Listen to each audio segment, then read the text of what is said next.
नमस्कार दोस्तों, renewable energy के चैप्टर में आज हम पढ़ेंगे जी नेशनल वाइंड एनर्जी मिशन।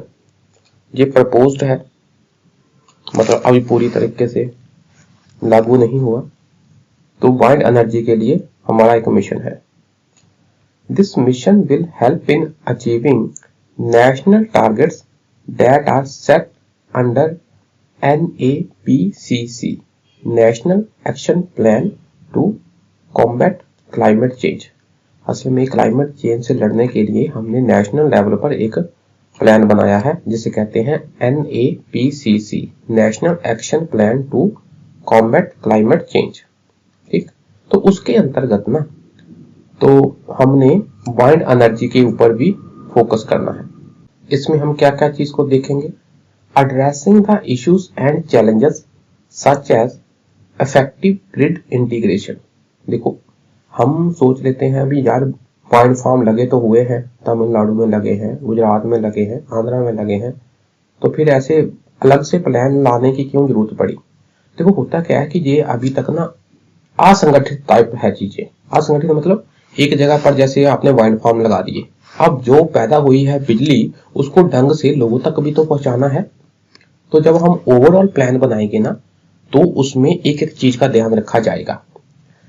तो कुछ इश्यूज थे हमारे।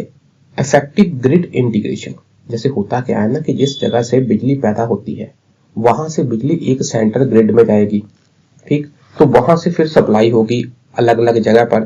तो ये सब चीजों का आपस में अच्छा ताना बाना हो, इसके ऊपर फोकस होगा। प्रिसाइज रिसोर्स असेसमेंट, हमारे पास कहां कहां बाजू वाले वाइंड की क्षमता पोटेंशियल है जहां पर वाइंड फार्म सेट किए जा सकते हैं। इंप्रूवमेंट इन टेक्नोलॉजी, टेक्नोलॉजी में इंप्रूवमेंट करो ताकि कम हवा से भी हमारी जो पवन चक्कियां हैं ढंग से चले और जो पैदा हुई बिजली है वो व्यर्थ न जाए, उसको हम अच्छे ढंग से स्टोर करें, उसकी ट्रांसमिशन करें टेक्नोलॉजी का यूज करके। एंड मैन्युफैक्चरिंग बेस, तो अपना एक मैन्युफैक्चरिंग बेस बनाओ वाइंड एनर्जी के लिए। जो जो इक्विपमेंट वगैरह चाहिए वो हम खुद से ही बना लें। तो कहने का मतलब है ओवरऑल वाइंड एनर्जी के ऊपर फोकस करना है। ठीक है, आगे बात आती है जी हाइड्रो पावर, पानी से पैदा होने वाली power. Here huge amount of water is stored, जब पानी कहीं स्टोर किया जाएगा तो उसमें कौन सी एनर्जी होगी? पोटेंशियल एनर्जी, उसकी पोजीशन के हिसाब से। Then water is released down slope, तो नीचे की तरफ पानी एकदम छोड़ा जाएगा तो जो उसकी पोटेंशियल एनर्जी है is converted into kinetic energy, तो काइनेटिक एनर्जी में कन्वर्ट हो जाएगी, गति वाली energy. This kinetic energy is used to rotate the turbines to produce electricity. ठीक, जब हम कह ले एनर्जी, तो जब ये पानी बहेगा तो ये क्या करेगा? टरबाइंस को घुमाएगा। ठीक, वो टरबाइन आगे इलेक्ट्रोमैग्नेटिक फील्ड में जब घूमेगी तो फैराडे लॉ ये कहता है कि इलेक्ट्रिसिटी प्रोड्यूस होती है। तो बस मेन काम है हमने टरबाइन को घुमाना है। जब हम कह ले कि जनरेटर को घुमाना है तो बस पानी के बहाव से घुमा लो। Hydro power is cheapest and cleanest source of energy, देखो कोई पोल्यूशन नहीं हुआ। ठीक, और जहां पर पानी बह रहा है वहां पर बांध बना लो। But there are many environmental and social issues, बहुत एनवायरमेंट से रिलेटेड और समाज से रिलेटेड इशू है। वो कौन कौन से हैं?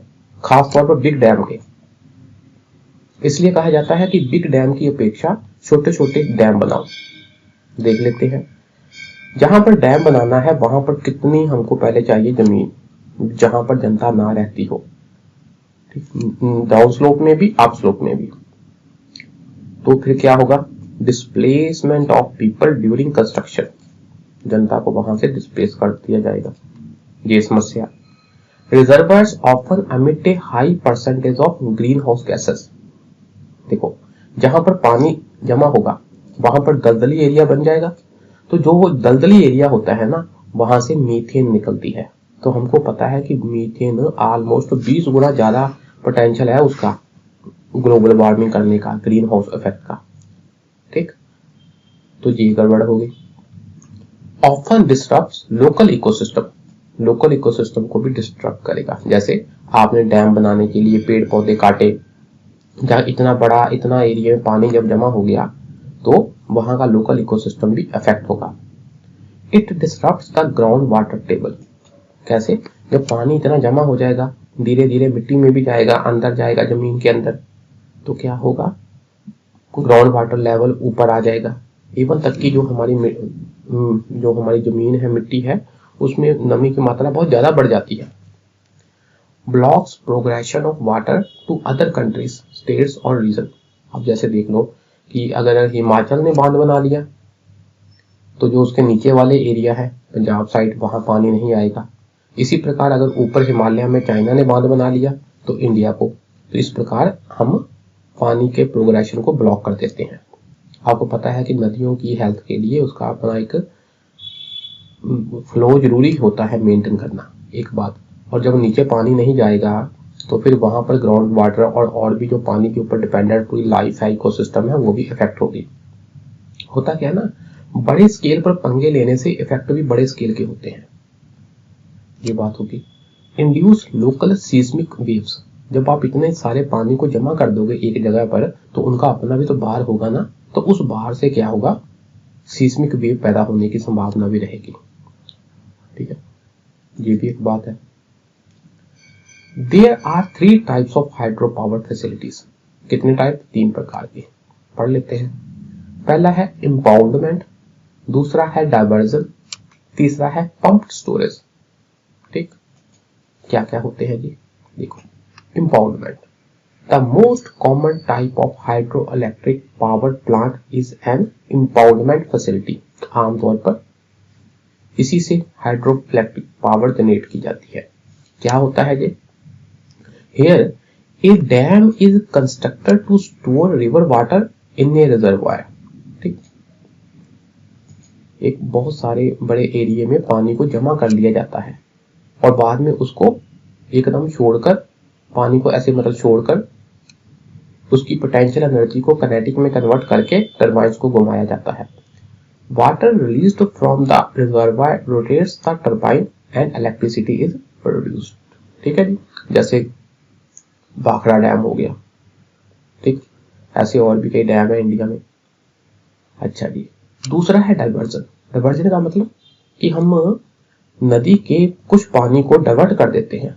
आप देखना, जैसे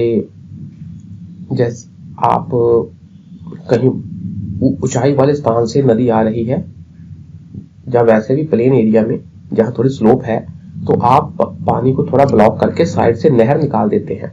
वो नहर फिर साइड में जाकर इलेक्ट्रिसिटी प्रोड्यूस करती है, एक इलेक्ट्रिक पावर प्लांट वहां बना होता है। अक्सर जहां पर ऐसे बड़ा सा एक डैम होगा, बांध होगा नदी के ऊपर, बांध नहीं कहेंगे हम, जैसे एक ब्रिज कह लें, तो ब्रिज में आप देखना प्लेटें लगी होती हैं पानी को रोकने के लिए, तो उस पानी को रोककर साइड से एक नहर निकाली जाती है। ठीक, तो वो नहर आगे जाकर कहीं ना कहीं टरबाइन को रोटेट करती है। ऐसे सिस्टम होता है। देखो, जहां से देखो ऐसे पानी फ्लो कर रहा है तो टरबाइन को घुमाया, बिजली पैदा हुई। ठीक है जी, पर अगर यही पानी को हम पंप के द्वारा फिर ऊंचाई पर पहुंचा दें, ठीक है, ताकि जो ऊंचाई से पानी फिर आएगा, घुमाएगा टरबाइन, तो पानी बहे ना, नीचे ना चला जाए, तो हम इसी को उठाकर फिर दोबारा ऊपर पंप के द्वारा, पाइप के द्वारा भेज दें। ठीक है जी, ये देखो, the system also requires power as it pumps water back into the upper reservoir. जो ऊपर वाला रिजर्वायर है वहां तक पानी भेजने के लिए हम पंप का यूज करते हैं, और पंप में भी तो इलेक्ट्रिसिटी चाहिए। तो इसमें it acts similarly to a giant battery because it can store power and then release it when needed. When the demand for electricity is low, a pumped storage facility stores energy by pumping water from a lower reservoir to an upper reservoir. तो नीचे से पानी ऊपर pump करवा दिया ताकि फिर ऊपर से जब नीचे आएगा पानी तो इलेक्ट्रिसिटी प्रोड्यूस होगी। During periods of high electrical demand, the water is released back to the lower reservoir and turns a turbine generating electricity. जैसे मान लो हमारे पास अभी बिजली है, तो उस बिजली का यूज करके नीचे वाले रिजर्वायर से पानी ऊपर भेज दिया तो ये पानी हमने स्टोर रखा। तो जब कभी बिजली की डिमांड कम हुई, सप्लाई कम हुई, डिमांड हाई हुई, तो कहते आने दो यहाँ से पानी। ठीक, कहने का मतलब जो हमारा पानी है हमने बहने नहीं दिया, उसको पंप के द्वारा फिर ऊपर वाले रिजर्वायर पर पहुंचा दिया। ये एक बात हो गई। आगे है जी small hydro power. These hydro power projects has an installed capacity of less than 25 megawatt. तो इनकी एक लिमिट से कम होती है कैपेसिटी। तो ये बड़े बड़े डैम नहीं होते, सिंपल रिवर के ऊपर ही हम रिवर से साइड में नहर निकालकर बना लेते हैं, साइड से पानी निकालकर टरबाइन को रोटेट कर देते हैं। In India Himalayan reverse and irrigation canals in other states have massive potential for development of small hydro projects. ये आपने ना बात याद रखनी है कि हमारे पास बहुत अच्छा पोटेंशियल है कि हम ज्यादा बड़े बड़े हाइड्रो पावर प्लांट यूज बनाने की बजाय, जिससे कि एनवायरमेंटल और सोशल इश्यूज हैं, हम क्या करें, स्मॉल हाइड्रो प्रोजेक्ट्स पर फोकस करें। क्योंकि इसमें सिंपल एक नदी के पानी को साइड में डाइवर्ट करके हम टरबाइन को रोटेट करके इलेक्ट्रिसिटी पैदा कर लेते हैं। तो स्मॉल हाइड्रो प्रोजेक्ट में कि काफी पोटेंशियल है, इतने बड़े बड़े कंस्ट्रक्शन की जरूरत नहीं पड़ती, तो इसको पर हमने इतना यूटिलाइज नहीं किया। तो आपने मेंस में भी ये लिख सकते हो कि स्मॉल हाइड्रो पावर प्रोजेक्ट पर फोकस करना होगा, क्योंकि हमारी जो हिमालयन रिवर्स है और दूसरे भी हमारे मैदानी इलाकों की नहरें हैं, उसके पानी को भी हम यूज करके स्मॉल हाइड्रो प्रोजेक्ट्स बना सकते हैं। Government is encouraging development of small hydro projects in both the public and private sector. Government काम तो कर रही है and aims to exploit at least 50% of the current potential in the next 10 years। तो हमने अपने सामने टारगेट भी रखे हैं कि कम से कम 50% वाला पोटेंशियल हमने अगले आने वाले 10 सालों में अचीव कर लेना है। ठीक है जी, पर काम और तेज करने चाहिए। Ocean thermal energy. देखो, ओशियन का ऊपर वाला पानी गर्म होता है, नीचे वाला ठंडा। अब इसको हमने यूज करना है और कैसे एनर्जी बनानी है, थोड़ा पढ़ ले। Ocean thermal energy conversion is a process or technology for producing energy by harnessing the temperature differences between ocean surface water and deep ocean water। ऊपर वाला पानी और डीप वाले पानी का टेम्परेचर डिफरेंस को यूज करना है। कैसे, देखो, energy from the sun heats the surface water of the ocean. ऐसे समझ ले हम सीधा, यह है ओशियन, यह है सरफेस, ये है ग्राउंड। तो जाहिर सी बात है कि सरफेस वाला पानी क्या है, गर्म, सूरज की किरणें पड़ती हैं सनरेज के कारण, और नीचे वाला है ठंडा। हमने क्या करना है, इस ऊपर वाले गर्म पानी को और गर्म करके इसके वेपर बना देने हैं। बना दिए वेपर, फिर उस वेपर को यूज करना है टरबाइन को घुमाने के लिए। वेपर से टरबाइन घुमाई, ठीक, इसकी तो फिर इलेक्ट्रिसिटी प्रोड्यूस हुई, और जो बचा वेपर उसको कंडेंस करके ठंडा करके नीचे समुद्र में ही डाल देना है। तो पानी का फ्लो ऐसे है ना, तो इसको यूज करके हमने इलेक्ट्रिसिटी बनानी है। और जो कंडेंस्ड वाटर हुआ, देखो ध्यान से देखो, जब जहां से पानी ऊपर गया तो अपने साथ साल्ट थोड़ी लेके जाएगा, पानी ही इवेपोरेट होगा। तो इसी पानी को जब हम बाद में ठंडा करेंगे तो फ्रेश पानी भी हमको मिल जाएगा, क्योंकि समुद्र का पानी तो खारा होता है, पर अगर हमने इवेपोरेट कर दिया फिर ठंडा कर लिया तो फ्रेश वाटर भी मिल गया। तो इसी चक्कर में हमने इलेक्ट्रिसिटी भी प्रोड्यूस कर ली। ये है बात, ठीक है जी। Warm surface water is pumped through an evaporator containing a working fluid. Simple, आप टेक्निकल ना जाओ। हाँ, अभी एवेपोरेटर से हमने किया, उसको पंप कर लिया, गर्म पानी को ठीक निकाल लिया। The vaporized fluid drives a turbine generator, और उसको और उसके वेपर बनाकर टरबाइन को घुमा दिया और बिजली पैदा कर ली। The vaporized fluid is turn back to a liquid in a condenser. Condenser में इसको ठंडा कर दिया, बाद में जो बचा हमारे वेपर है उसको और ठंडा करके cooled with cold ocean water pumped from deeper in the ocean।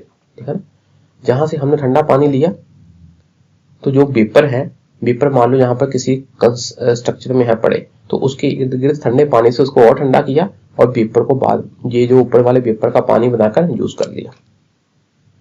ठीक है जी, ये बात थी। आगे देखते हैं। आगे है जी वेव एनर्जी। वेव, जो समुद्र की लहरें उठती है ना, वेव उठती है समुद्र में, वेव चलती रहती है, तो एनर्जी ही है वो, उसको यूज करो। When winds interact with the surface of sea, सी के सरफेस से जब हवा इंटरेक्ट करती है, वेव्स आर जनरेटेड, तो उसमें क्या है, वेव्स, लहरें पैदा होती हैं। These waves can be used to generate electricity, ठीक, इससे भी आप टरबाइन को घुमाकर इलेक्ट्रिसिटी पैदा कर सकते हो। ठीक है जी। आगे बात आती है जी टाइडल एनर्जी की। टाइड का क्या मतलब होता है, ज्वार भाटा। समुद्र का पानी ऐसे चढ़ता है ना ऊपर की तरफ, फिर नीचे जाता है, किसके कारण, gravitational pull of the moon and sun के कारण।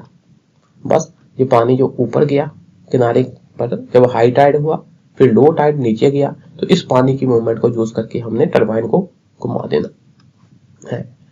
Tidal energy is a form of power produced by the natural rise and fall of tides. ज्वार भाटे ऊपर उठे और नीचे गए, इसको यूज किया और हमने टाइडल एनर्जी बना ली। ठीक है जी। This natural rise and fall is caused by the gravitational interaction between earth, sun and moon. ये आपने ज्योग्राफी में पढ़ा होगा कि ज्वार भाटे क्यों आते हैं, टाइड्स क्यों आते हैं, बस इस पानी के ऊपर चढ़ने और नीचे चढ़ने की प्रोसेस को यूज करके हमने टरबाइन को घुमा देना है। ठीक है जी। तो आज के लिए इतना ही रखते हैं। शुक्रिया, नमस्कार।